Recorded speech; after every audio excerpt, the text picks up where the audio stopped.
అక్షయ Tritiya special offer Mukunda జ్యువెలరీలో 22 carat gold పై flat 20% వే off and no making charges April 17 నుంచి 20 వరకు మాత్రమే. ఒకటి గుర్తుపెట్టుకోండి, మహిళా బిల్లా కొన్ని ప్లస్ ఉన్నాయి, కొన్ని మైనస్లు ఉన్నాయి. ఇవాళ ఒకటి గుర్తుపెట్టుకోండి, sarpanch MPTC ward number elections ఉంటాయి, మన దగ్గర జడ్పీటీసీ ఎలక్షన్స్ ఉంటాయి.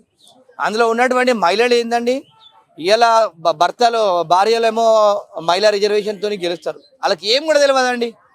1% కూడా అసలు ప్రజల కోసం కానీ ప్రజా సమస్యలపైన కానీ గవర్నమెంట్కి ఉన్నటువంటి విధి విధానాల గురించి కూడా అవగాహన ఉంటుంది.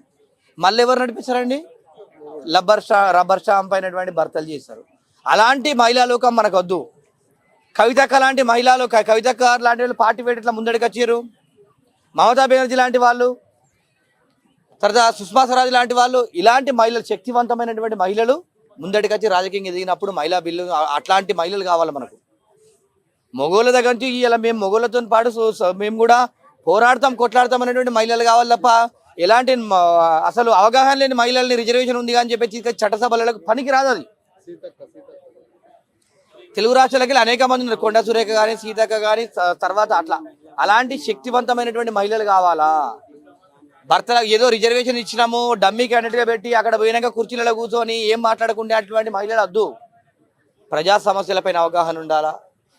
ప్రతి సమస్య పైన అవగాహన ఉన్నటువంటి మహిళలు అయితేనే మనకు ముందడికి వెళ్తారు తప్ప మనం అనుకుంటాం ఏదో ఉద్యోగాలలో డ్యూటీ చేసుకున్నట్టు కాదు. ఉద్యోగాలలో డ్యూటీ చేసినా చేయకపోయినా, కానీ చట్టసభలు అంటే ఇలా మనుషుల వాళ్ళ జీవితాలు, వాళ్ళ చట్టాలు చేసేవాళ్ళు పని ఎవరైనా చేస్తారు, కానీ చట్టాలు చేసే దగ్గర అన్నిటిపైన అవగాహన ఉండాలి. అది జీవితాలతో, ప్రజల జీవితాలతో ముడిపడి ఉంది. కాబట్టి ఎందుకంటే ఇప్పుడిప్పుడే తెలుగు మన ఇలా భారతదేశంలో ఇప్పుడిప్పుడే ఆడవాళ్ళు మగవాళ్ళకు భేదం లేకుండా ఇప్పుడిప్పుడే ముందుకు వచ్చి రోడ్డుకి 10 సంవత్సరాలు అయిన తర్వాత మహిళా బిల్లు తీసుకొస్తే మంచిగా ఉంటుంది అని చెప్పి కాంగ్రెస్ వాళ్ళేమో ఓన్లీ మహిళా బిల్లు పెట్టి సపోర్ట్ చేస్తాము, కానీ దాన్ని లింక్ డీలిమిటేషన్ పెట్టారు. సో అందువల్ల రెండింటిని రిజెక్ట్ చేసామని అంటున్నారు. సో దాని గురించి ఏమంటారు? ఒకటండి, డీలిమిటేషన్ ప్రక్రియ అయితే సరే ఎక్కడ ఏం జరగకుండా కూడా తెలుగు రాష్ట్రాల్లో మాత్రం కంపల్సరీ జరగాలి. రాష్ట్రము విడిపోయిన తర్వాత ఇప్పటి వరకు మనకు సీట్లను తగ్గిపోయినాయి. మనకు అప్పుడు ఏందన్నారు, రాష్ట్రం విడిపోయేటప్పుడు కంపల్సరీ 5 సంవత్సరాలనే తెలుగు రాష్ట్రాల డీలిమిటేషన్ ప్రక్రియ చేస్తామని చెప్పేసి కేంద్రం చెప్పడం జరిగింది. అప్పటి నుంచి కూడా ఇప్పుడు కాలేదు. సరే దేశం అంతా పక్కన పెట్టినా కూడా మన తెలుగు రాష్ట్రాలకి అయితే కంపల్సరీ చేయాలి. మహిళా బిల్లు మాత్రం ఒక 10 సంవత్సరాల తర్వాత తీసుకొస్తే మంచిగా ఉంటుంది. ఎందుకంటే ఇప్పుడే తీసుకొచ్చిన తర్వాత ఇప్పుడు గుర్తుపెట్టుకోండి, మహిళా బిల్లు రావడం వల్ల కూడా ఏం ఒదిగింది లేదు. ఈ భార్య ఇప్పుడు నువ్వు కొత్త వాళ్ళు ఉన్న ఎమ్మెల్యేల భార్యలే, ఉన్న ఎమ్మెల్యేల పిల్లలే వస్తారు తప్ప అక్కడ కొత్త వాళ్ళకి ఏం అవకాశం ఉండదు. వేరే వాళ్ళని రానియరు, వాళ్ళ కుటుంబాలకి వస్తుంది తప్ప ఈ మహిళా బిల్ చేయడం వల్ల ప్రజలకు వచ్చేటువంటి బెనిఫిట్ అయితే ఏముండదండి. డీలిమిటేషన్ ప్లస్ మహిళా బిల్లు రెండింటినీ కాంగ్రెస్ వద్దనింది.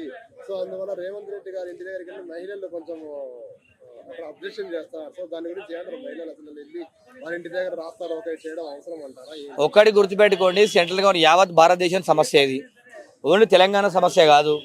తెలంగాణలో ఒక్కలేస్తేనే ఇలా చట్టసభలలో బిల్ పాస్ కాదు. 31 రాష్ట్రము మొత్తం 31 కదా, 31 స్టేట్స్ ఉన్నటువంటి సమస్య అందరూ కూడా సపోర్ట్ చేసిన బిల్ అనేది సక్సెస్ అవుతుంది తప్ప రేవంత్ రెడ్డి ఒక్కడే చేయడం వల్ల ఎలా వేయకపోవడం వల్ల రాలేదని కాదు. వీళ్ళకు ఉన్నటువంటి సీట్లు ఏంటండి, ఎంపీ సీట్లు 8 సీట్లు ఉన్నాయి పట్టుమని. 8 సీట్లతో ఏం కాదు కదా. ఏదైనా కూడా ఇంకా 10 సంవత్సరాల తర్వాత మహిళా బిల్ తీసుకురావాలి. ఇప్పుడు మహిళా బిల్ తీసుకురావద్దు.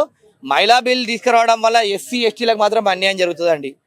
ఇలా గుర్తుపెట్టుకోండి, ఎస్సీ ఎస్టీలకు కూడా ఎందుకు అన్యాయం జరుగుతుందండి అది కూడా చెప్తా.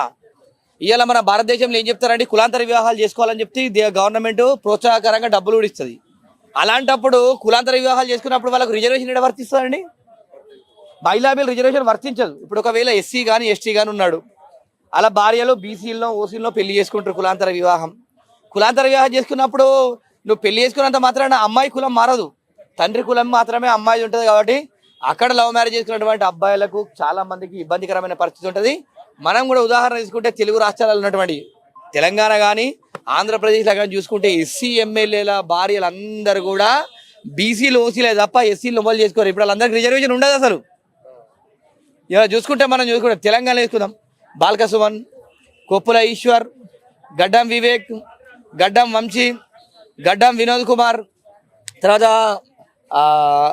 కరీంనగర్ మానకొండూరు ఎమ్మెల్యే సత్యనారాయణ, మేడిపల్లి సత్యం మరి చనిపోయిన ఆమె కూడా బీసీఏ, వేముల వీరేశం, బటీక్రమార్క మా భార్య కూడా ఓసీఏ. ఇట్లా చూసుకుంటే తెలుగు రాష్ట్రాలు ఉన్నటువంటి ఎస్సీ ఎమ్మెల్యేల భార్యలు మొత్తం మంది ఓసీలే. ఇలా రిజర్వేషన్ అనేది చాలా ఇబ్బందికరమైన పరిస్థితి ఉంటుంది. ఏదైనా కూడా ఒక్కటి గుర్తుపెట్టుకోవాలి, మహిళా బిల్లు 10 సంవత్సరాల తర్వాత తీసుకురావాలి. ఎందుకంటే ఇప్పుడిప్పుడే మహిళలు బయటికి వెళ్తున్నారు. ఇప్పుడిప్పుడే మహిళలకు స్వీచ్ వస్తుంది. ఎందుకంటే వాళ్ళు నేర్చుకున్న తర్వాత చట్టసభలు అంటే వట్టి డమ్మీ కాదు, సమస్య ప్రజా సమస్యలపైన అవగాహన ఉన్న వాళ్ళు మాత్రమే ముందుకెళ్ళి ఆ శక్తివంతమైనటువంటి మహిళలను తీసుకుని వాళ్ళకు మీకు అంతగిట మహిళల మీద అంత ప్రేమ ఉంటే గట మీ పార్టీలకి 33% సీట్లు ఇవ్వండి. అన్ని పార్టీలు ఉన్నాయి కదా, పార్టీలకి 33% మహిళలకు టికెట్లు ఇవ్వండి.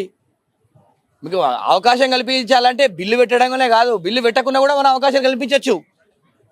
33% ఆ విధంగా చేస్తే బాగుంటుంది తప్ప ఇలా బిల్లు ఏందని, ఎందుకంటే శక్తివంతమైనటువంటి మహిళలు కావాలని చెప్పి నేను తెలియజేస్తాను. ఇంకోటి లాస్ట్ ఫైనల్ క్వశ్చన్, మోడీ గారు ఇవాళ చట్టసభలో 2 రద్దయినాయి అనేసి నైట్ 7 o'clock 8 o'clock ఏదో ప్రజలతో మాట్లాడతారని చెప్తారు. సో ఎందుకని ఆల్రెడీ క్యాన్సల్ అయిన మళ్ళీ ఎందుకు మాట్లాడాలి?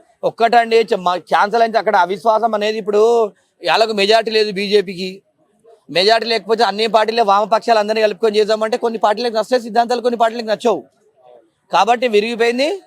తర్వాత 10 సంవత్సరాల తర్వాత పెట్టండి, అప్పుడు శక్తివంతమైనటువంటి మహిళలు తయారవుతారు. ఎందుకంటే టెక్నాలజీ మార్చిన కొద్ది ఇప్పుడు మహిళలు వస్తారు. అలాంటి శక్తివంతమైనటువంటి మహిళలు కావాలి. ఏదైనా కూడా పార్టీలకు కూడా సూచిస్తున్నాం, మీ పార్టీల పరంగా 33% సీట్లు ఇవ్వండి. మీరు అది నిజమైనటువంటి మహిళలకు న్యాయం చేసినట్టు అని చెప్పి తెలియజేస్తున్నాం.